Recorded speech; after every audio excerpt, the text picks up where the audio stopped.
Hey guys, it's Cynical here, and welcome back to another video, and welcome back to another discussion video. Again, one of these insert the guest's favourite doctors, chat about. And today we're doing the 12th Doctor, and I'm joined by Farren, the Nerdologist from Time of the Whovians. Say hello. Hello there. Yes, I'm. There we go. What I've he kidnapped two said. of them. Yeah. There we go. Yep. I'm just We just slowly need clambering George them and in. Jack. Yes. Yeah. I need to do a collab with Jack. Actually, that's something. I don't know what I'd do though. Because I remember I was talking to George and he was like, "Oh, you should do." His favorite Doctor is the 12th Doctor, but so is yours. So yeah. maybe we should just have a giant 12th Doctor off for a video. That would be good. Yeah. Why not? He is the best. Same sort of vein as the last video I did with Corey. Make sure you go and check that out if you haven't. There'll be probably an iCard or something in the description or whatever. But basically, there's no plan for this video. I haven't got a script because I'm not very organised. I think last time we just started off by saying, why don't you kick it off? What's your favourite Capaldi episode? Because we're bound to end on a negative with me. I'm definitely gonna end up chatting shit about some of the era, so you might as well start off good. Okay, then we'll start positive then. Favorite Capaldi story? Did you say? Yeah. Yeah. Well, there are quite a few actually. That's you just started off with the worst question you can ask a Capaldi fan, because there are too many good ones. Off the top of my head, I always go to the pilot as one of my favourite stories from Capaldi. Yeah, this conversation was always going to come up, wasn't it? Yeah, it's the pilot. It's just in my opinion, it's just a perfect story for newcomers of the show and hardcore fans. It's perfect. It's pure, ridiculous, sci-fi, exciting, for 45 minutes, and it's just, I love it, and yeah, it might be my favourite Capaldi story, but I do have a massive soft spot for Heaven Sent as well. Oh yeah, of course. And World Enough in Time and The Doctor Falls is another favourite of mine. I love that story. It's great. Well, obviously I'm going to address the pilot, because I remember watching your video about it and thinking, come on, mate. And then I think, because I remember it was when we did the thing on the Sunday, I remember talking to you. Yeah, that video made me want to watch the pilot just so I could, because I used to think it was weird. I remember when it came out, I think series openers like The 11th Hour, The Woman Who Fell to Earth, the pilot gets so overrated. I've gone back since and appreciated. Really? Do you think so? No. I've gone back since and appreciated those stories. They're quite good. Okay, good. Yeah. But the pilot, man, it's just, that's a weird story. I know it's an odd one. I know it's an odd one to choose.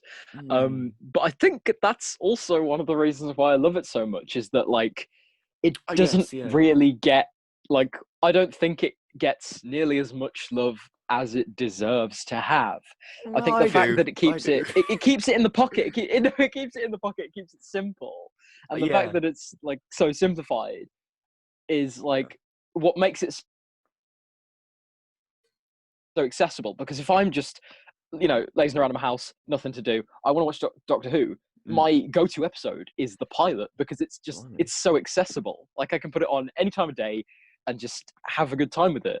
And I don't know what it is about it. It's just got something quintessentially Doctor Who about it. I guess it's a nice, because it's not overly complex, and they're only trying to introduce a new companion instead of the whole new Doctor, new TARDIS, new showrunner, everything else. Yeah. I guess it's why it's called the pilot. There's a bit of fan service in there. Of course, they have to have the Daleks in at least once in a season because of some contract they signed. But that's also a thing that I like about it, is that the Daleks are quite well handled in that story. Really? I'm not. Shut up. They are really well handled, because it's a cameo. It's a cameo appearance. Does that not take away the threatening nature that they just pop up randomly and look, it's the Movellans? Isn't that a bit of fun? But it's really cool. It's just a good story. It's great. Right. I think it's just that's one of the great things that the pilot does. It establishes core aspects of Doctor Who that you need to know, and then done. We're done with it. It's fine. Yeah, it's gone now. And one of the core aspects of Doctor Who is, of course, the Daleks. So you need to, have them in there somewhere. Actually, that is a good way of introducing them. I do understand that. And the TARDIS reveal, that is a good TARDIS reveal. It is, yes. It's great. I think, did they post that clip on YouTube a week before? They posted it a few days before the episode aired. And I do remember watching it on YouTube. and thinking like, because I wasn't going to watch it, but the Whovian inside me was just like, I really want to watch it. So I couldn't resist. Well, that's an interesting. Why didn't you want to watch it? Were you put off by series 9? No, I didn't want to watch it because it's a big moment. It's a big moment I see. When the companion sees the TARDIS for the first time, and I don't want that to be spoiled. Oh, right. And that's one of the things that I hate about what they did with the 50th as well. Because do you remember when for Children in Need, they put the clip in of where Matt Smith meets David Tennant. Oof, No, they did that. Children in Need, 2013. I don't remember. I don't remember. I know. I have a very good memory for the publicity. I wasn't really into Doctor Who at that point. Well, I was. I mean, I fell out of love with Doctor Who at that point, mainly down to Moffat. But we'll get onto that later. Right. And what was the other one you said? Heaven Sent. That's brilliant. Heaven Sent. I think. Yeah. I opted out watching it on the watch along recently. Funny thing is, I think my dad watched it, and I was at his house, and it was on his BBC iPlayer, and his automatically next up was Hellbent, and it was left over from the few weeks ago when he watched Heaven Sent, and I don't know, it was on his, how iPlayer does that auto cue thing, and Hellbent just started playing, and I couldn't be bothered to change it, so I sat and I watched Hellbent. And oh my god, it's so bad. It's so awful. It's so promising. I don't think it's that bad. It's but so it's so promising for like the first 20 minutes. And I will say that it does let down like the massive cliffhanger left from Heaven Sent. I'm not going to dispute that fact because it does. And Face the Raven. It does kind of ruin the impact of Clara's death as well, because now every time I watch Face the Raven, I'm like, okay, well, she's back in like 2 episodes. Yeah. So it does kind of. I'm not disagreeing with you there. I'm not saying it's like the best Doctor Who story, but I don't think it's bad. It's not the worst episode of Doctor Who I've ever seen. A lot of it doesn't make sense. I always forget who was. The hybrid was a shield. The hybrid was nobody. Originally, I thought the hybrid was Clara. I don't know why. I just obviously. Why? How am I supposed to make sense of Hellbent? Well, I always interpreted it as like it was kind of just paranoia from the Time Lords, essentially, which is not the best way to resolve. The hybrid was a social experiment gone wrong, basically. Yeah. And the other one you said was World Enough and Time and Doctor Falls. I definitely agree with you on the first half. I know. Okay, I knew this was going to happen because I know a lot of people are like, "Oh, the Doctor Falls lets it down a bit," but I respectfully disagree. Why? No, but why do you think it lets it down? I don't know. The ending sort of undermined. Like, if Bill had died, that would have just been great. Just let Bill die as a Cyberman. That would have been a very tragic death, along with exactly. Perry, it has a lot of impact. That would have been very impactful. I liked Bill, but I like Bill. She's great. But having a sort of, it just gets to that point where Moffat, why can't you just kill someone for God's? I understand that. 2 episodes later, no, 1 episode later, she fucking returns for the Christmas. I'm not even going to talk about the Christmas special because not happening. Sure that will come up again. But I will go into in terms of Bill coming back, I quite like her ending because she goes off with Heather and she has a nice life. Because I think Moffat said in an interview, he was like, if you leave it all depressing, yes, it is impactful. And I do agree with you that Doctor Who should do that sometimes. That, obviously going back to Perry and the Sixth Doctor, tragic moment. Yeah. But I feel like Bill was a companion that I feel like everybody really latched on to. And she was just really nice, and I don't think she deserved to get shot and turned into a Cyberman, really. So if they had left her like that, it would have been tragic, and it would have been very, very impactful. And it probably would have been better, but who knows? But I quite like the fact that, it's a nice ending. It's a happy ending. I don't like that they brought her back in Twice Upon a Time. They could have done it. It could have been worse. Let's face it. It could have been a lot worse. But I think the Doctor Falls is I almost see them as 2 separate stories, kind of. Yeah. Because they don't really merge together that well.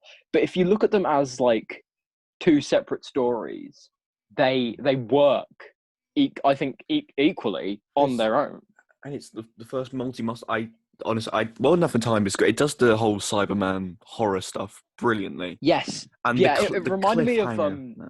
it reminded me of like Rise of the Cybermen and the Age of Oh Steel, yeah, because yeah. I've rewatched those recently actually. I was going to watch those actually. They are horrifying. Yeah. Like the moment where like you can see all the mechanical bits and you can like hear the screams of people. Man. That's terrifying. That's how you do the Cybermen. That is, yeah, and I feel like especially like Death in Heaven and Dark Water, they did kind of ruin the Cybermen a bit because they were more like robotic.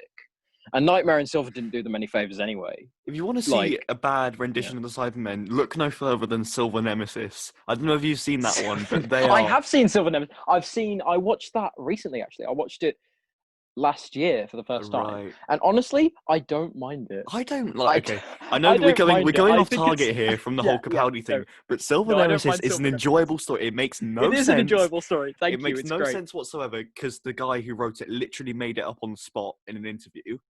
But it's fun, I think. I quite enjoy it. I think it's nice and short and snappy, and it's like and that's great. Yeah. Anyway, back to Capaldi. I was going to talk about the master reveal. I remember watching the pilot, and they had the fucking clip of John Sim at the end, and I was like, why could you not have just? Oh, it would have been so good. I do agree with you on that front though. Like in terms of like just the whole Moffat era, really, they couldn't really keep secrets that well.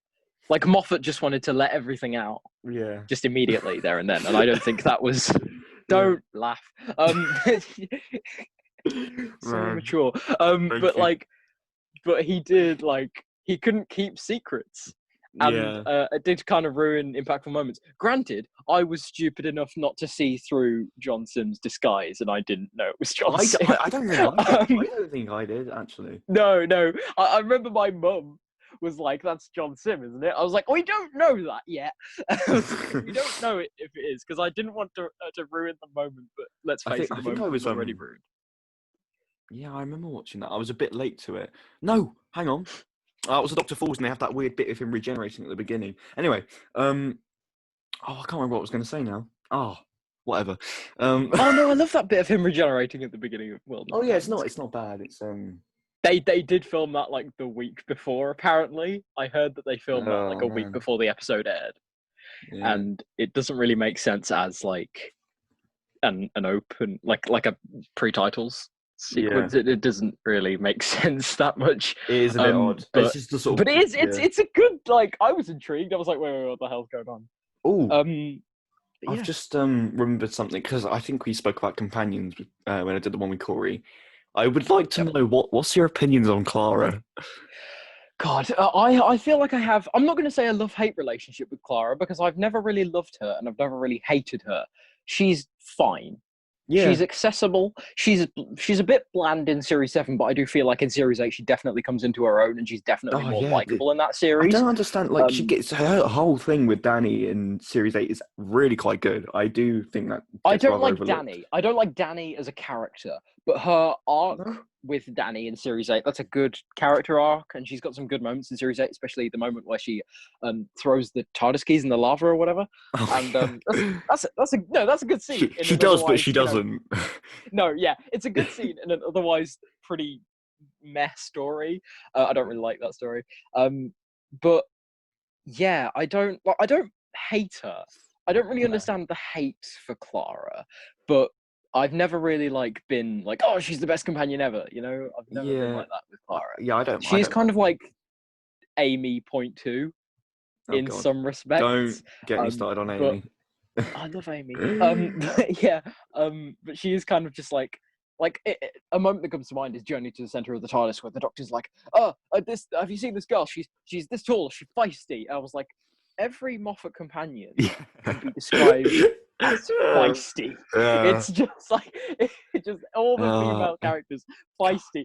You're not specifying much there, Doctor. It's like the TARDIS is odd. That's a really crap story from what I remember. I don't mind it, but whatever. Whatever. Sure, man. And sorry, just to prove, did Moffat know what he was doing? Just a quick sidetrack. I'm looking at Listen now. Why was Danny pink at the end of the universe? It wasn't Danny. It Yeah, wasn't Danny. You watched the episode. It Yeah. was one of his descendants, but it doesn't make sense. But he because looks exactly dies like and they never have children. What the hell? No, but I kind of viewed it as like a possible future because, like, you know, they do this in Doctor Who sometimes, where it's like, yeah, it's a possible future, Yeah. and they do that in most like time travel stories in science fiction. Like, you look at Pyramids of anything, Mars.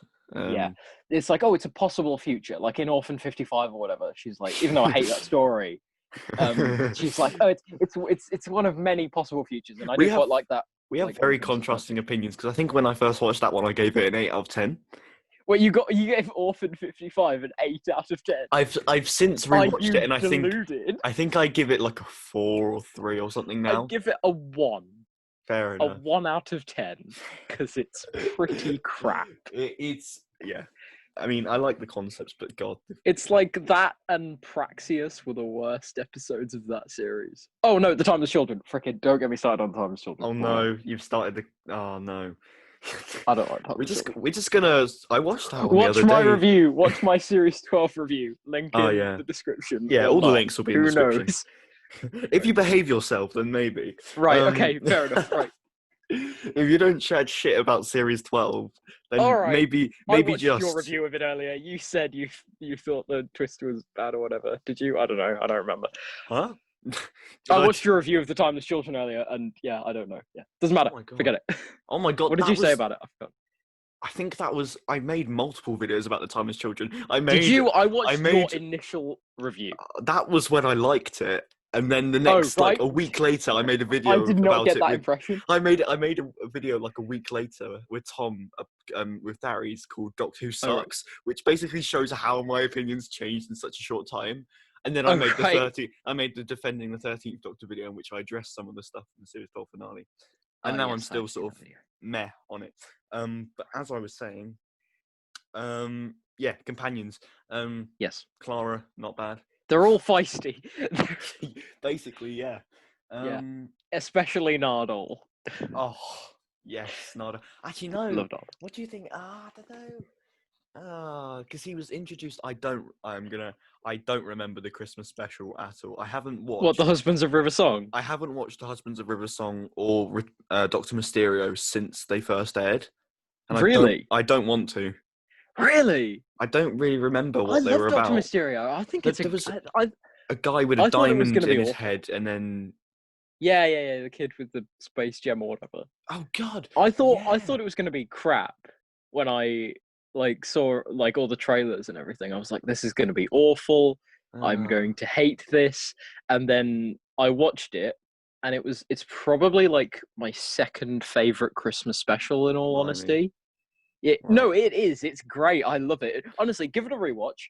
I'll give it a go. Brilliant. You should give it a rewatch, and maybe your opinion will change. Who knows? I mean, the other probably a week or two ago, I watched Last Christmas. Yeah. No, I haven't seen that in ages. I didn't realize how good. That's probably one of my favorite Christmas specials, actually. Really? Yeah, it's really. I'm not a big fan of it. I think it's just Inception and Alien mixed together. But I like that. I do. I think it's a lot of interesting concepts, and I like the dream crabs. I like the idea of that. I don't like the ending. The ending kind of ruins it, because it's like, it's a dream inside a dream inside a dream. It reminded me of Rick and Morty, where it was like, you're inside a simulation. Inside a simulation. I'm still yet to watch Rick and Morty, actually. Oh, you should. It's great. You should watch Rick and Morty. I feel like I'm probably too behind on it, but whatever. Right. No, they're not that. Like, I remember when I first watched it, I watched it all within 2 weeks. So, it doesn't yeah, I know we're gonna have to address this, and I'm not gonna talk about Twice Upon a Time, because every time I do... I thought you were going to talk about Twice Upon a Time. I will talk about it in another video. I'm planning... Right. Well, I tell you, I was excited to talk about Twice Upon a Time. If anyone watches this channel regularly, God help you, and you will notice I always, try and avoid talking about this story, because I am intending on making a review of it. I think I wrote one... Oh, right. I wrote one about 2 years ago, I think. and then I decided it probably wasn't safe for YouTube.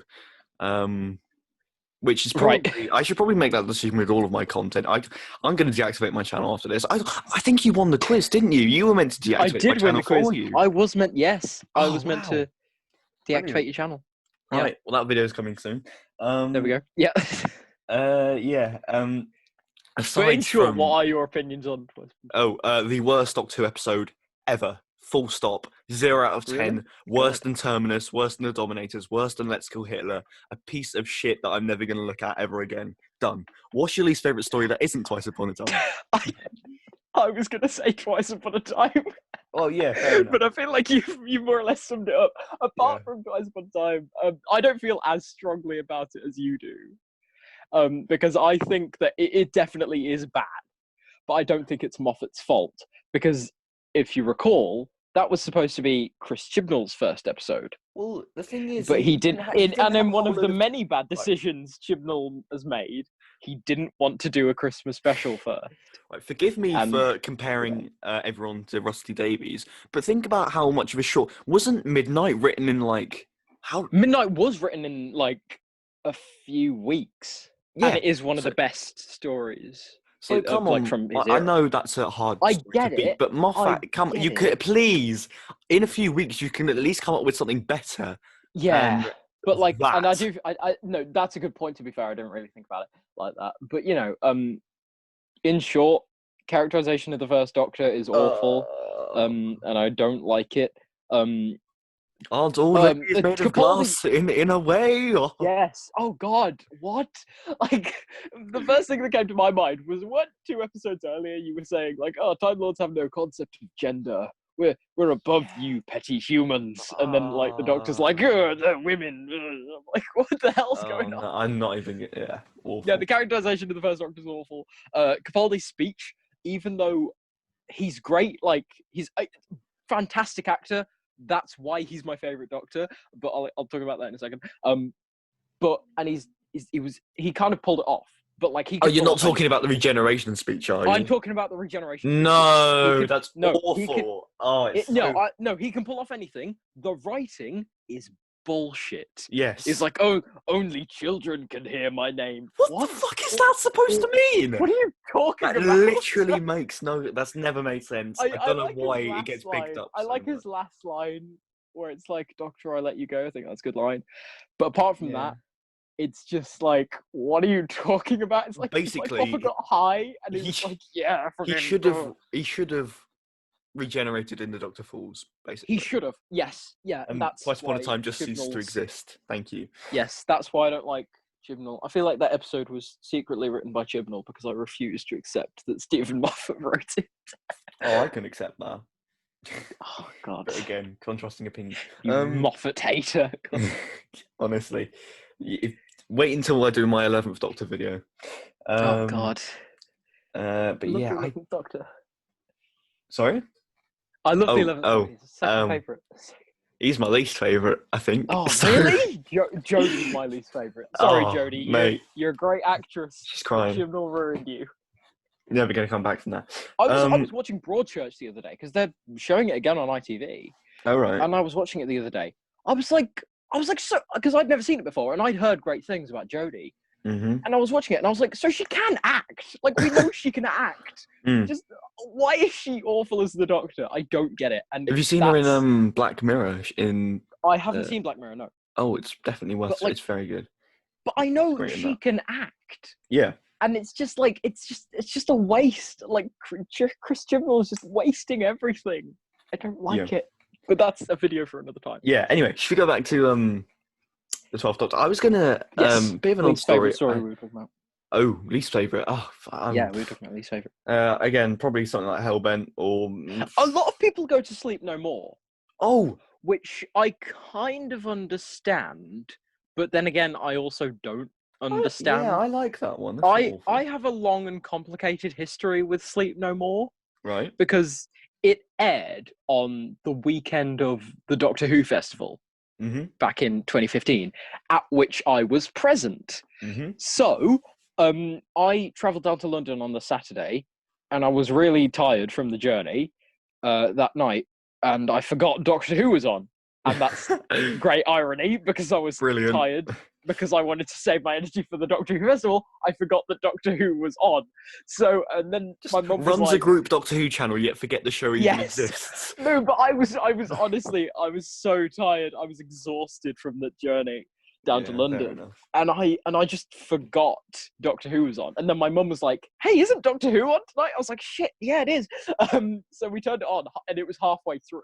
It was like almost done.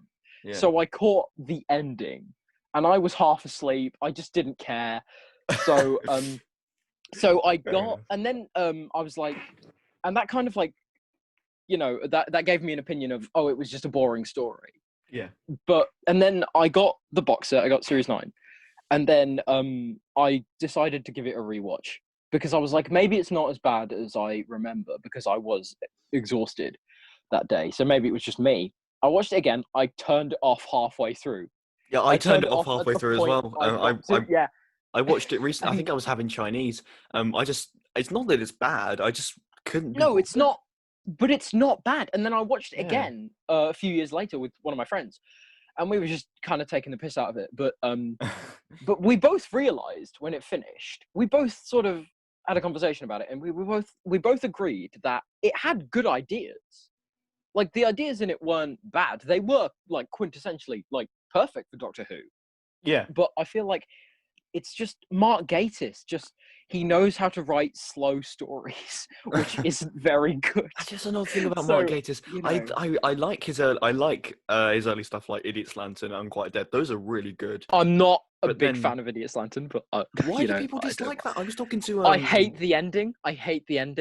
I was talking to Liv from the Who Addicts the other day, and she doesn't like that one either. It's really strange. I agree with her. Thank you, Liv from the Who Addicts. It's great. It's really good. I did a review. I hate the ending because they set up this dad to be an awful dickhead of a guy. He is, and he is. But the ending. Another contributing factor as to why I hate Rose. She's like, oh, go with him. He's not that bad. Like, no, he's a dick. Why are you going with him? And I just don't understand it. I forgot Mark Gatiss. Did Mark Gatiss write that? Yeah, I did a. I thought it was Russell. No, I mean that was what I think that episode wanted to make me start doing reviews. And I think if you go back, that was the first episode I properly reviewed. Oh, really? Oh no, it was I did The Impossible Planet and The Idiot's Lantern the same day. And hey, guess this. I don't like The Impossible Planet, The Satan Pit. Thank you. So overrated. It's a piece Thank you. Everybody loves it, and I don't understand why. I tried to watch it again. I was like, maybe it's me. Am I just... Yeah. Was I like... It's so slow. Maybe I was just, nothing happens. It is. Nothing happens. It's... Oh my God, it's really boring. Yeah. Just... Oh, God. Everybody's like, it's one of the best episodes of Doctor Who ever. No, it's not. Shut up. God. But whatever. I don't know. Anyway, again, Anyway, Capaldi. Yes.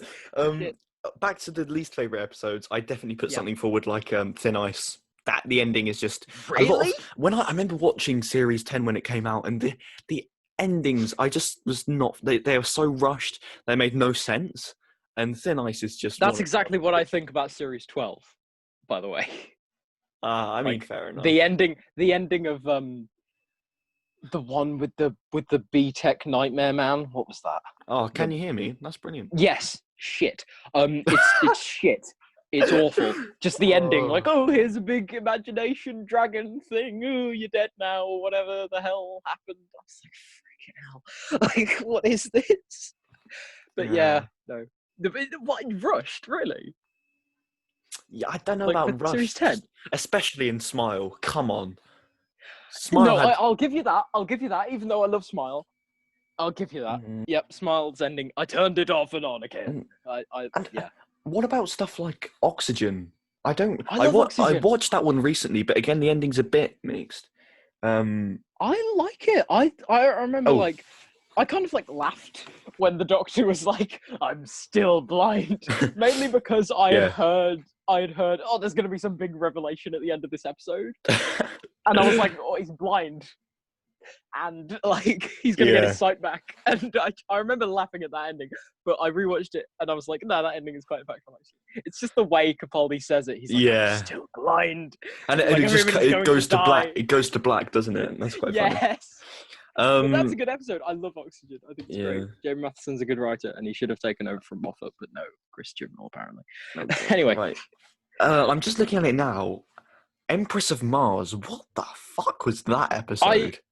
I'll give you that. That's my least favorite episode of series 10. I think I haven't seen it since it aired. I've seen it once. I tried rewatching it and I just turned it off like 10 minutes in. It was like, what is this? It's again Mark Gatiss. No, you cannot deny that. Here's the thing about like Moffat. I think is that like whatever your opinion is of Stephen Moffat, whether you hate him or you love him, you think he's average, whatever your opinion is, you cannot deny that none of his stories are boring. That is not a criticism you can give to any Moffat story, because hang on, The Eaters of Light. Like, he didn't write that. Oh, you're talking about stories he wrote. Oh, I'm talking about stories he wrote, like not necessarily like every story from his era, because obviously like different writers, but every story that he writes, you cannot say that they're boring. I mean, I know a lot of people like being in Heaven Sent for Capaldi was probably boring, sitting in that castle for so many years. But but they're not. But they're not boring. No, you can't deny that. No, I don't think like so, even if you hate Moffat, you cannot say that any of his stories are boring, because they're not. No, you sort of, you got me there. Yeah, no, think about it. Like you can't say that they're boring. That's not a criticism you can give to them. You can say anything you like. You can say anything you like about them. But even the bad ones, even the ones that I think are bad, they're not boring. Like I hate Twice Upon a Time. It's not a boring story though. Like because there's stuff going on. Nothing happens in that story. Hey, literally, there's stuff going on Twice Upon a Time. Shut up. Oh, Rusty let's go and see Rusty. Yeah. Remember Rusty? Oh god. He was supposed to die in Into the Dalek. I think I tried rewatching. There was an alternate ending of Into the Dalek where he blew himself up. So really? He blew himself up on the Dalek ship. He sacrificed himself and he blew himself up on the Dalek ship. I'd never seen Into the Dalek until I watched it like a few months ago. Really? I don't remember watching it. And it was okay. It was just sort of like Dalek done again. Yeah, no, it is. Yeah, the Daleks are threatening in that story. I'll give it. The Daleks are great when they come in and blow shit up. They look people awesome. Who say that the Daleks aren't scary in the Moffat era, they've clearly only seen Asylum of the Daleks. Like, not even that, because the Daleks are threatening in that story, even though it's not very good. Like, I think it's a bit meh, but the Daleks are still threatening in that story. They've clearly only seen Victory of the Daleks because they're colourful. I was meant to do a review on that one. Victory of the Daleks is awful. I love it. It's great. It's like my 5th favourite episode of Series 5. Blimey. God. I know. Yeah, no, a lot of people... I was talking to George and Corey the other day, and I was like, yeah, I love Victory of the Daleks, because we were doing a ranking of Series 5. And Victory of the Daleks is my 5th favourite, and they both put it like either last or second to last. And they were both really surprised. They were like, really? I was like, yeah, it's great. I love it. But yeah, I don't really understand the hate for Victory of the Daleks. I want to talk about, because I rewatched this one a couple of months ago, then I think they did a rewatch of it recently. The Zygon 2-parter, that's quite good. Yes, it's great. I love it. Yeah, I wasn't a massive fan of it when it aired. Very heavily relies on Day of the Doctor as a sort of crutch of getting its stuff across. Yeah, that's a good point. But like, I feel like Day of the Doctor, one of my criticisms that I gave, because I was watching a review that I did like a couple of years ago of it on an old channel of mine, and I said that one of the things I said about it was that it doesn't really go anywhere, especially with the Zygons. Like, even though I love Day of the Doctor, I think it's great. I watched it recently, actually. I watched it last week, and it's great. One of the criticisms that I gave it was it doesn't go anywhere with the Zygon stuff. And I feel like the Zygon inversion, the Zygon 2-parter fixed that. And I didn't really appreciate it that much when it aired. But I watched it, and then I gave it a rewatch a few years later. And, God, it's good. It's so good. It's great. I love it. I think it's definitely, it looks great. The direction, the way it's shot. Yes, yeah, really well shot. Yeah, I think you can say that about most Capaldi era stories. Though. I don't know. They're all really well shot. I definitely thought that more in the Chibnall era. The way it's shot, it looks a lot better. Yeah, but like I feel like in the Chibnall era, like they changed the aspect ratio and everything, but they're trying to like the music is obviously like more subtle, especially in series 11. I like the music. I'm not saying Sieg and Akilolo is bad. Yeah. I don't like the music in Spyfall though. I think that is shit. But wow, really? No, yeah, it is. I hate Spyfall. I hate the title. I hate the title, and I hate the music in that story because it's like royalty-free James Bond music, and I hate it. Do you not even like the Master reveal music? I remember first watching it. I was in Ireland actually when I first watched this. When I watched Spyfall, and I was watching it, and then Sacha Dhawan was like, "Oh, you got me! I'm the Master," and I was like, "Really?" That was my reaction. My reaction was, "What?" No, you're not. You're not the Master. You're bluffing. I'm not. No, I'm being deadly serious. I love Sacha Dhawan as the Master. I think he's great. He's really wasted though because he's in such awful stories, and I feel like he really would have suited Matt Smith's Doctor. He really would have suited Matt Smith's Doctor. That would have been cool, he would have been great alongside Matt Smith's Doctor. But my reaction to that reveal was, he's doing a good performance, but why have you brought back the Master so soon? It's fan service.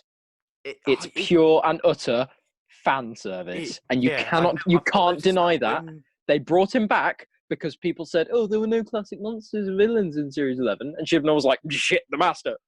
Yeah, and then I didn't realise how it was only like a series and a few episodes ago. Yeah, a series and a few episodes. A series and one episode ago. The Master was twice, and they brought him back again. Yes, that was exactly my reaction. I was like, it was only a few years ago that the Master, like, I thought, give him a good break, because that's what they did in the classic era. That's what they did. Not so much in the Capaldi era, but like, come on, you're not going to waste Michelle Gomez because she's brilliant. But like, and that was like a plot thread. Like, the Master had an arc in the Capaldi era, so I get why the Master was in it a lot. I was like, okay, now that the Capaldi era is over, close the book on the Master for a bit, focus on other things. But no, they bring him back, and my first reaction to that reveal was, what? Why? And I'm not joking. Whilst everybody else was freaking out and tweeting about it and going, "That was the best episode of Doctor Who ever," I was sat there wondering, I don't think it's a great episode. I tell you what, we should just rename this video "Chat about the 12th Doctor." Yeah, a chat about the 12th Doctor and the Chibnall era. Yeah, you know, just put that in brackets. God, sorry, what were you talking about?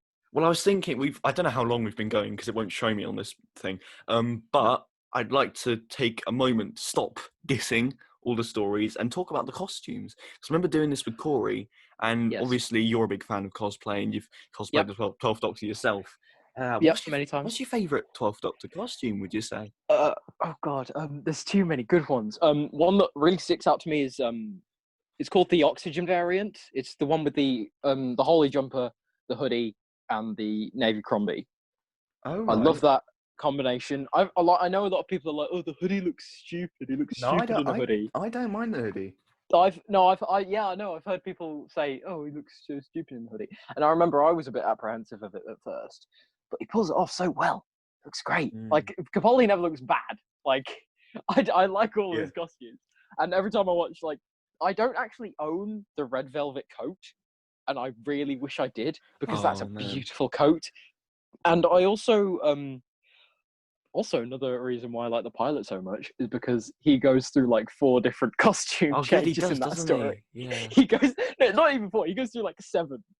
Like, there's a variant. Like, there's even like a deleted scene where he's wearing a completely different variant. And I'm not even joking. He's wearing like a brown undershirt or whatever. I love the black frock coat with the blue lining. Yeah, and I think that's part of. I think my favorite Capaldi costume is probably the one from Smile, which is a bit of an odd one. But yes, I love that. The red hoodie, the black shirt. Yeah, the red hoodie, yeah. Coat with the blue lining. It's pretty good. Yeah, something that I was apprehensive of when I saw the filming images, and I was like, blue lining, I'm not sure if I'm going to like that. I've made some... It really grew on me. I've seen some great custom figures of that one, and I never got hold of any of the Series 9 Capaldis, but I probably should, and I really want to make that custom one day. Yeah, you should. It's great. I've actually got one up on my shelf right there. Right. The one that's really tall. He's incredibly tall. It's so weird. And he should have come with a little guitar He should have come with a little guitar. That would have been cool. But he didn't. Yeah, it would have been cool. I know a lot of people aren't a fan of the guitar either, but I love the guitar, especially his entrance in The Magician's Apprentice. That was badass. If Tom Harries isn't going to be happy with you, because that's the moment that put him off. That's the moment that put him off Doctor Who, I think. Really? God. Yeah. Wow. I love that. I think another costume. In fact, no, here's a fun thing that I like to do. All right. Because a lot of Doctor Who fans that I come across, like people are always like, yeah, I liked it when David Tennant was on it, but it kind of lost interest when Peter Capaldi came in, and because I've met tons of people like that, and what I do with them, I like to do this little experiment where I show them that clip from The Magician's Apprentice. I was like, come here, watch this. And I show them the clip of him coming in on the tank with the guitar. And I say, now what do you think of him? And they're like, that is pretty badass, to be honest. They always go, that was pretty cool. And I did that once. But I remember the first time I did that, the person just kind of looked at me and went, yeah, I don't hate him anymore. He's really cool. Like, and that's a nice little experiment that I like to do with people. So if you know somebody who stopped watching when Capaldi came in, show them that clip. Right. Yeah. I mean, it's probably a good test, actually. Test your Whovian. Yeah, no, I like. Yeah. All right. I remember. Yeah. I'll make sure to do that one day. Yeah, you should do that. It's a good little social experiment I like to do sometimes. Oh man. But yeah. Another costume actually I like. I remember seeing it when the trailer was released for Series 10. The pyramid at the end of the world shirt, the red shirt. With the I made a custom of that years and years ago. Oh, right. I don't have it anymore. I think I just took it apart and used it for. That's one cosplay that I would really like to do. Yeah, it's because really cool. The shirt actually. Fun fact about the shirt is that there's like a very subtle pattern on it. Oh, really? There's like a flowery pattern. If you look really, really closely at the red shirt, there's like a really subtle flowery pattern. Yeah. And they actually got and I believe they got like a shirt with it was a white shirt and it had like a pattern of loads of flowers on it and it was really colourful and they dyed it red. They just dipped it in red dye. Oh wow. So yeah, that's actually like, and I saw great cosplayer, Doctor Who collector. If you follow him on Instagram, he's great. And he did that. He got like the screen accurate shirt. He dyed it red. It's amazing. I love that shirt. Nice. So yeah, subtleties of this is the perks of being a cosplayer. You know useless facts about costumes. And I also like. I've already mentioned this, but if you do want to see Farren's lovely 12th Doctor cosplays, and even other like some weird Spider-Man stuff. I don't really understand it, but I'll leave a link in the description to his Instagram page. Great value, Garfield. Please follow me. Another variant that I like is I think Series 9 was also a great year for brilliant Capaldi variants because Magician's Apprentice. I love that variant with the shirt. I actually own that shirt. Oh, I don't think I really like those trousers. Really? Oh, those trousers are great. I love the tartan plaid, checker trousers. Yeah, I don't like those. I also I love them. They're sort of second Doctor-y, but in.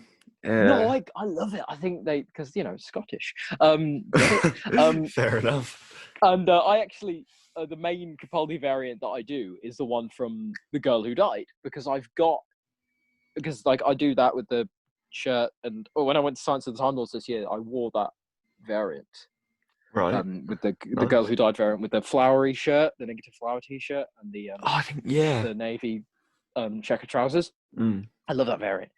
And now I don't know if we're going to talk about the Sonic sunglasses. I can tell your opinion already. Oh no, I don't. Come on, mate. Like the Sonic screwdriver, the Sonic cane was bad enough. I don't mind the Sonic cane. I think that was pretty cool. I didn't mind it. I remember seeing the episode, but granted, I did watch that episode. I was about 6 when it aired, so I just thought anything was really cool. Anything that Matt Smith did, because I wanted to be him when I was younger, and because he was my idol. Because I just watched, Matt Smith. Oh yeah, Doctor Who just all the time. Me too. And that's where my voice came from actually. Because I tried to impersonate his voice, and now this has just kind of become my voice. And if you listen, a lot of people have told me in the past, like, Farren, you kind of like, mannerisms wise, and your voice kind of sounds like Matt Smith. And I was like, see that now. I see. Yeah, everybody, like, I actually, I watched a video because I was doing this thing for a school project, and there was a video, and we were performing something because I did drama GCSE, and there was a video. They had to film us one day, for this exam thing, and I watched the video back, and my walk is exactly like how Matt Smith walks. And I didn't notice until I was like, holy shit! I was like, God. Oh, that's brilliant. I literally wanted to be Matt Smith when I was younger. So now, like, I think so. Who didn't? Let's be fair. Yeah, no, yeah, just God. No. Yeah, no, I was a dork and I had no friends in primary school. Oh. No. I don't blame them. I had one friend. No, I'm joking. Yeah. No, I did. And that's where the voice came from, actually. Yeah, fair enough. Yeah. Anyway, costumes again. Yes, costumes. How do we talk about Matt Smith? I don't know. I don't know. I don't end up talking about Matt Smith mannerisms. Bloody hell. No. Another one I liked is the woman who lived. Not the woman who lived variant. Because in that episode, he wears the holy jumper, and usually he wears a white undershirt under it. But in that episode, he switches it out for a kind of claret undershirt. I don't really remember that. I didn't notice it when the episode aired, but then looking at the episode, close-ups, it's shot quite dark, isn't it? In some scenes, so you wouldn't really notice. Yeah, no, there's like one scene that takes place in the day. Yeah. But yeah, if you look really closely at some like HD images, you can see that he's actually wearing a sort of crimson red undershirt under his jumper there. It's different, But wait, which episode is that? Which one's which? The woman who lived is the one part with where she calls herself me, and she's like, "Fuck!" That episode is like, it's not a good episode. I don't mind it. It's not one that I particularly enjoy rewatching. One I wanted, a few things I wanted to mention. Capaldi's Series 8 one with the purple shirt, love that. And another one I want to mention is Mummy on the Orient Express, because I somehow slipped past that episode. That's also one of my favourites. But his costume in that, just brilliant. I love it. I don't actually I have a massive soft spot for at the end of Deep Breath, when he is disguised as one of the Clockwork people, and then he takes the mask off. What he's wearing in that scene, I really like it. And if he'd worn that, if he just worn that, oh no, maybe I do remember that. Is that the Yeah, it's at the end of Deep Breath. Sort of Victorian. Yes, he's wearing like this tie. That's awesome. I do like. I haven't watched Deep Breath in ages, man.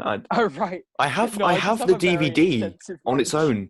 For some reason they released. Oh yeah, they did that. Yeah, that was so weird. I remember going to HMV one day and seeing that they released it separately. I was like, why do they do that? I think that was because once it was my birthday and my dad was like, what do you want? And I was like, oh, just get me one of the. I just want one of the Doctor Who series, one of the newest box sets, because I don't really have many of the new sort of the Moffat era box sets on DVD, and he got me Deep Breath on its own. I was like, oh right, thanks. Oh right.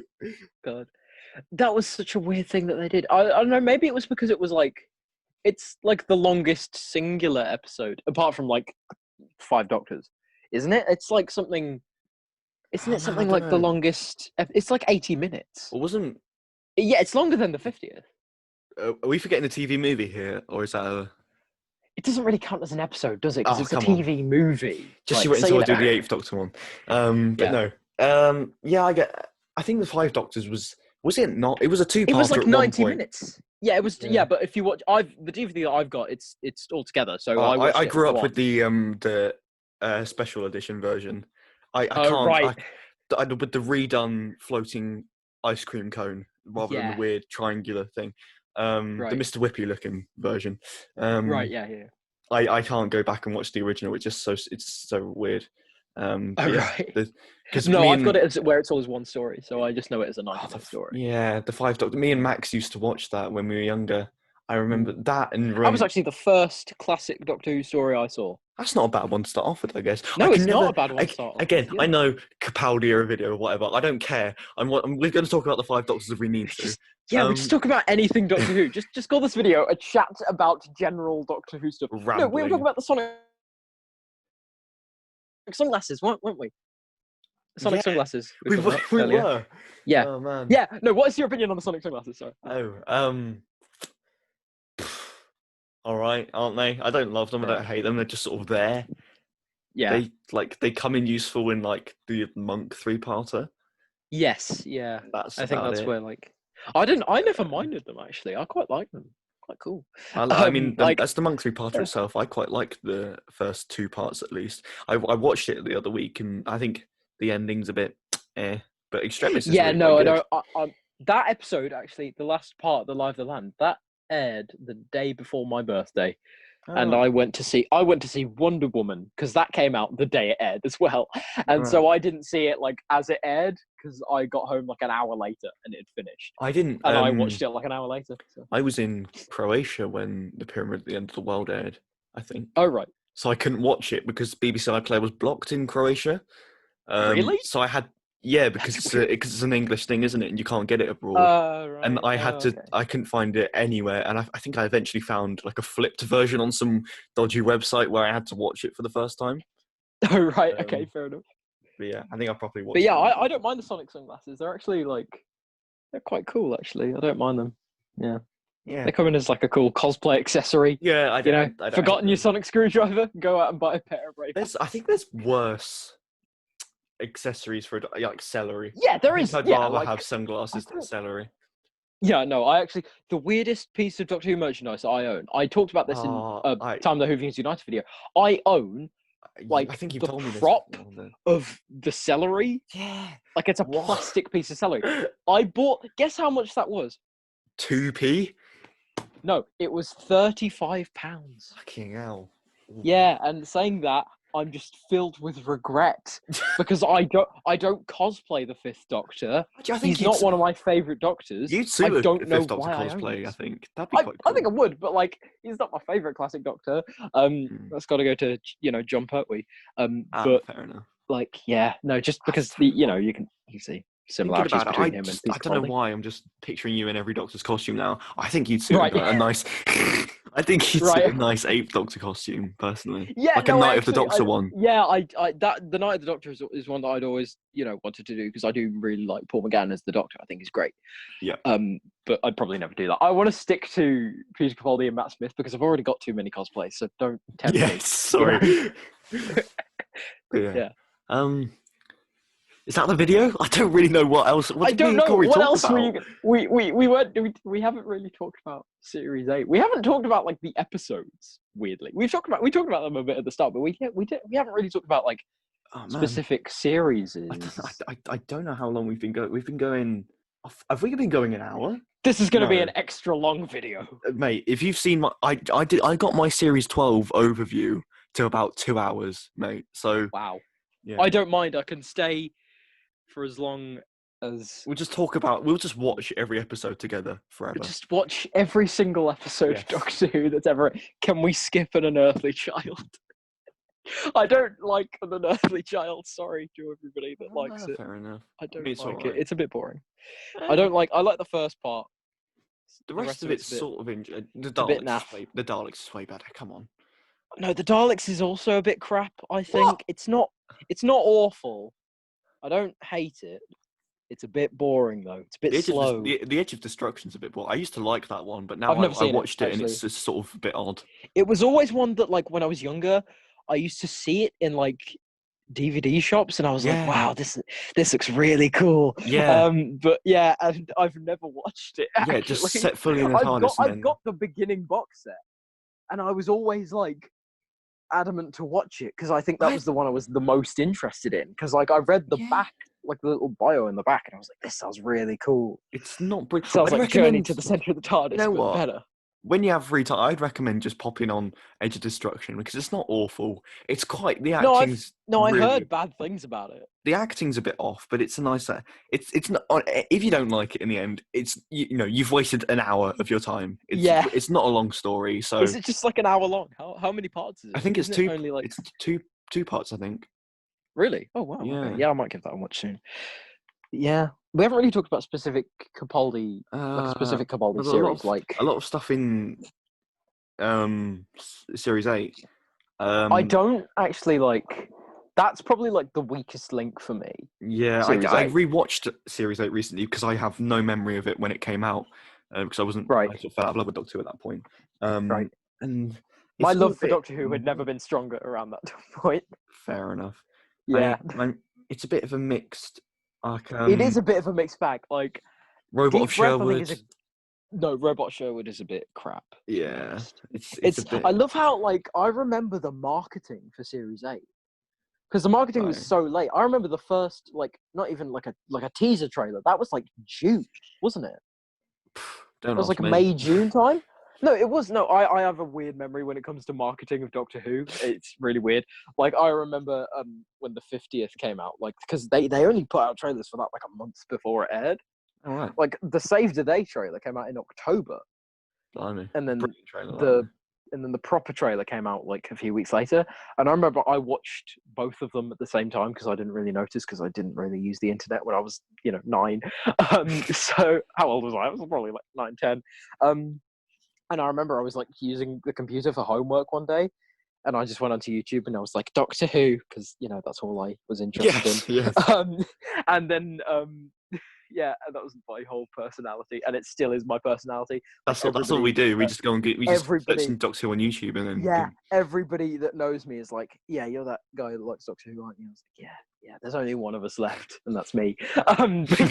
We're very sparse. We meet up every weekend and have tea and biscuits, jammy dodgers, and talk about the Chibnall era. Yes. Oh, isn't it? Shit, no, I don't know. But yeah, and then I watched them both at the same time, and I was like, holy shit, the 50th! And fun fact, I didn't actually see the 50th when it aired. I don't think I did either. No, I didn't see it when it aired. Max saw it in the cinema in 3D. I'm so jealous. Did he? Yeah. Oh god, I really wanted to, but I remember I had this family gathering thing, like a family reunion thing on the night of the 50th. On the night of the 50th anniversary, and I was so pissed off.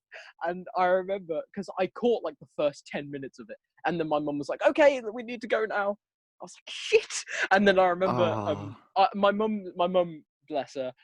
She was like, "I'll record it for you," because she knew how much I cared, and she was like, "I'm really, really sorry." And so she recorded it for me, and she also recorded that weird after party thing because she was like, "You might be interested in this." Yeah. And I did say to her, I was like, "Yeah, I am interested," because that was my whole personality. I mean, I had to. Again, my grandparents decided they would have a family gathering on my birthday of all days last year. Which so yeah. But yeah, no, and then I remember watching it. I woke up the day after at about 7 o'clock in the morning, and I just ran downstairs, and I was like, "How do you operate a TV?" And I remember because I was the only one downstairs because the rest of it was a Sunday morning, so the rest of my family was still asleep, and it was 7 o'clock in the morning. I just put it on, and I when the 13th Doctor scene happened, I was 2 inches away from my TV. I'm not even joking. I was just and then just freaking out and everything.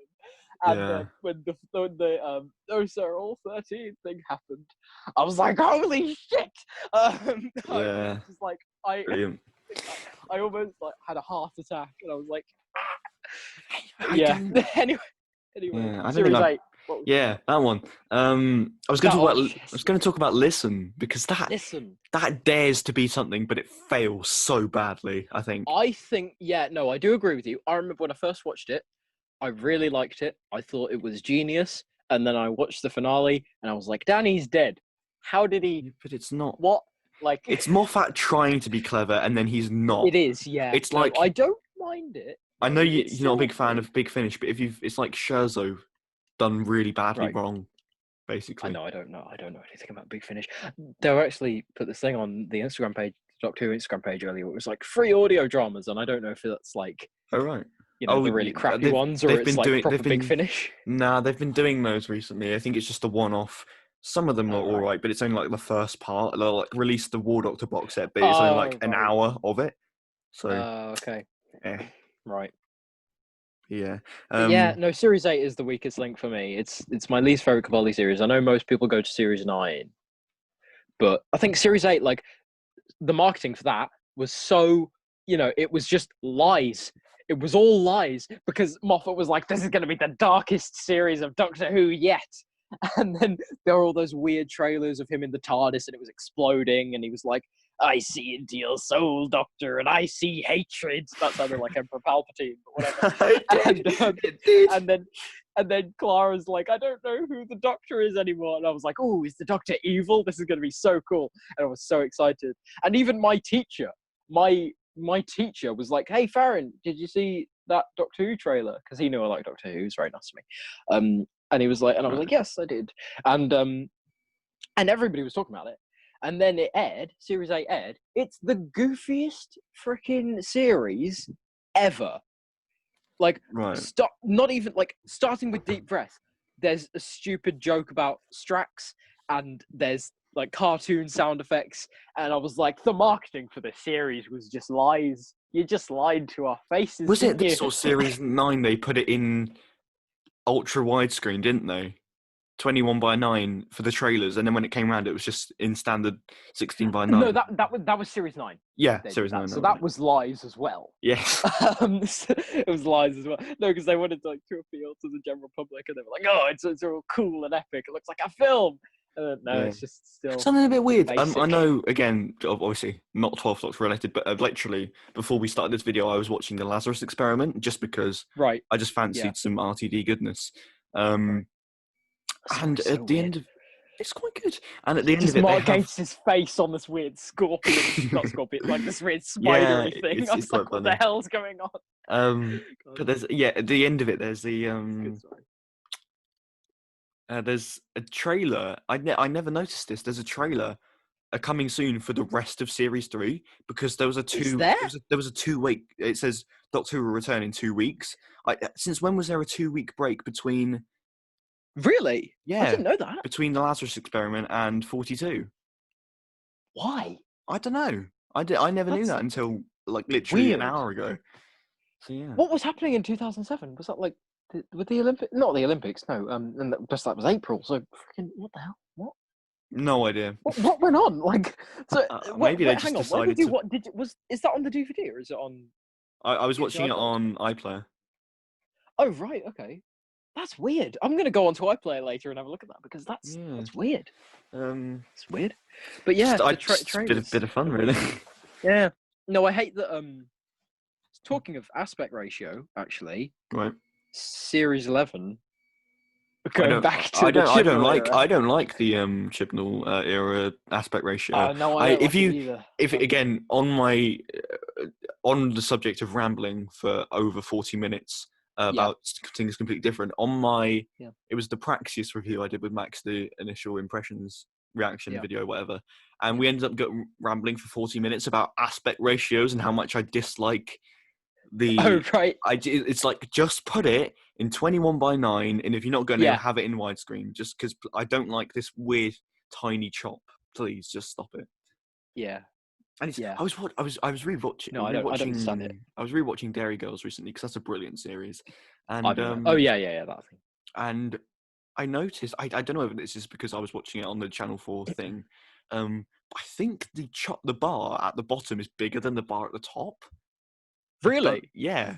I don't understand really that. Weird. Yeah. No, but talking of like Series 11 and Series 12 in terms of aspect ratio, it was a bit jarring. I remember watching The Woman Who Fell to Earth, and I knew that it was going to be in what is it? It's not 16:9. What is it? No, it's just a little bit smaller. It's a really weird. Yeah, it's just a tiny bit smaller, and the media made like a whole big deal out of it. Like Doctor Who's brand new aspect ratio. I was like, it's like, just all right, a we're just missing like a centimeter from the top, mate. Chill out. If it was actually in 16:9, like ultra widescreen, no, 16:9 is the standard, which Doctor Who is in. Oh yeah, 21:9 is the ultra widescreen. 21:9. Yeah, if it was in 21:9, I always get mixed up with aspect ratios. If it was in 21:9 and it was like ultra widescreen, that would be extra weird, and I think then that would be something to like make a big deal out of. And I think that would be nice for something like The Woman Who Fell to Earth. It would, yeah, no, especially like if they did that, if they like re-released, I'd like to see like a fan edit of like an episode from, you know, the RTD era, like The Soul and Earth and Journey's End, or like a big scale story like the Pandora opens and the Big Bang maybe, or you know, the World in Different Time and the Doctor Falls. I'd like to see that in 21:9. So if any fans can do that, please send me that, because I'd like to see something like that. But, I'll see what I can do. Yeah, that'd be a fun experiment though. But like, it was really jarring when I first watched The Woman Who Fell to Earth, because, and I was thinking about this, and it's something that Series 11, especially, it's very prevalent in Series 11. They try to make Doctor Who like your basic BBC drama, but Doctor Who is not like BBC dramas at all in any way. Doctor Who is one of the most unique shows on television, because it can be any genre, it can take place anywhere, and you can literally do anything in Doctor Who. And what Series 11 tries to do is put Doctor Who in a box. They say that it's going to... No, I'm not even joking. They put Doctor Who in a box and they restrict it because they try to make it like so accessible to the public that it's not even Doctor Who anymore, because it doesn't feel creative. It doesn't feel unique at all. It feels like your basic standard, you know, trying to be a BBC drama. But Doctor Who isn't like that. I remember like... have just made one of the greatest points I think anyone's ever made. That's very true. Doctor Who is not a BBC. It's not Killing Eve. It's not Broadchurch. It's not. I know that's not BBC, but whatever. It's not Dr. Foster. It's not like that. It's gonna list every show ever. Yeah. But it's not like it's. No, but do you agree? Right? It's not that. They put Doctor Who in a box. Sleep No More. It's restricting. That is different, isn't it? And Sleep No More, Heaven Sent. So different, and that's one of the reasons why I love Moffat as a writer, and why I love the Moffat era as a whole. Because, especially like, I know I said this earlier, but whatever you think about Moffat and his writing, it's always like there's always something going on. And there's always like, they never put Doctor Who in a box. Yeah. And you shouldn't do that, because because I remember like was it at the beginning of Series 10 or whatever? Oh no, they've probably been doing this since, you know, Chris Freckleston. But they call it a BBC drama. BBC always say, like, they put this little thing at Series 10, I think they did it, or Series 11 at the start. I noticed they put, like, at the beginning of Series BBC drama. 12, but I don't. Yeah, they put like a BBC drama. Right. It's not a BBC drama. Stop calling it a BBC drama, because it's not. It's not. Everybody, like, you look at on the BBC iPlayer, it's like dramas. It's got this big list of dramas. You got like, you know, Killing Eve, Dr. Foster, whatever, and then it's Doctor Who. And I get what would you describe Doctor Who as then? You can't describe Doctor Who, and that's one of the many things I love about the show. It's Doctor Who. Yeah. Because you can literally do anything with it, and if it works, great. If it doesn't work, fine. You tried. Like, and it doesn't feel like they tried with Series 11. They wanted to put it in a box and restrict it so that you couldn't be creative with it. And yes, it's still about, you know, a time-traveling alien who, you know, travels through time and space and whatever. But especially, I feel like the aspect ratio is very representative of this, because they literally try to put it in a box. And metaphorically, they try to put it in a box. Got me a bit emotional there. You best know I'm putting the more than 30 years of the TARDIS music over this bit. Yeah, you should. But like, is that a good place to leave it? Do you think? I don't really. I think so. That's quite a depressing note to end it on. I feel like, just never put Doctor Who in a box unless it's the TARDIS.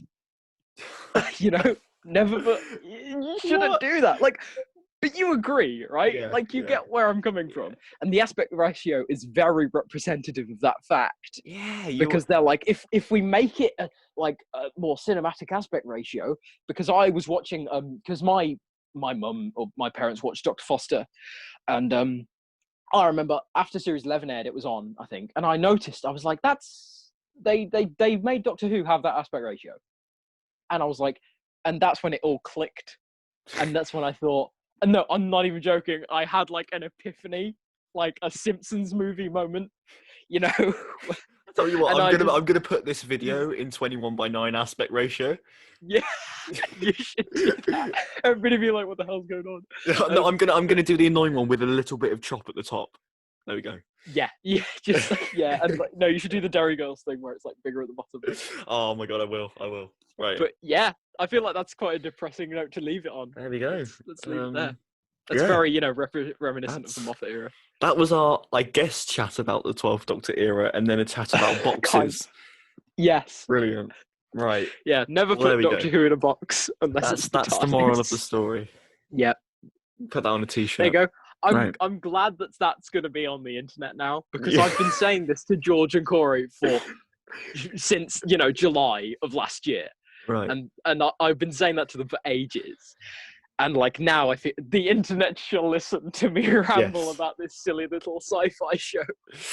Oh, brilliant! Right, well there we go. That was that. Again, all of Farren's links will be in the description. Go support Time and the Whovians United, because they are. How much do you want? You're almost at 1K. We're almost at 1,000 subscribers. We've got a very interesting video coming up for the 1 year anniversary of the reboot. So please subscribe and stay tuned for that. Yeah, I don't know when this video goes up or how successful Friday's filming will be, but if you're like me, which you've got a problem with, then there might be something coming on Sunday. I don't know. Yes, George might mess it up, but nobody understands. Yeah, go and subscribe to Simon Who's. Go and subscribe to Farren's personal channel, the Nerdologist. Yes, please do. Doctor Who reviews and other things that I don't understand on there, and of course Farren's Instagram, where you can see his lovely 12th Doctor cosplays. And 11th Doctor cosplays. Those ones too. Yeah, there we go. There we go. Moving on. He's going out of the Doctor Who box. There we go. Never put Farren in a box. Unless it's the TARDIS. Unless it's some TARDIS doors on your bedroom, which you kick open. Yes, which I have. There we go. Oh, for God's sake, man. Right. Anyway, again, if you're sad enough whilst you're at it, you might as well follow me on Twitter and do all the things, and subscribe if you're new. It's probably not a bad place. Well, it is a bad place to stay. We've probably proved that in this video, but yeah. Yeah, maybe. Yeah. There we go. I feel like my ramble about Doctor Who and boxes should be its own separate video. Yeah. I like that. That's a nice idea. Anyway, this has been a chat about boxes, and and the 12th Doctor. Yeah, I don't know which episode will be next in this series. I don't know what videos I have upcoming. There'll be I think it'll probably I don't know when this video will go out. If I don't know, just expect something, guys. I haven't completely forgotten about you. Expect content. Yes. Just unless I don't, in which case don't expect content. Then you failed. I failed the channel. Well. I'll just deactivate it now. Anyway, we've gone on long enough. This has been Cynical Who and the Nerdologist. We will see you whenever we see you. See you later, guys. Bye. Bye, I guess. We don't know how to end things.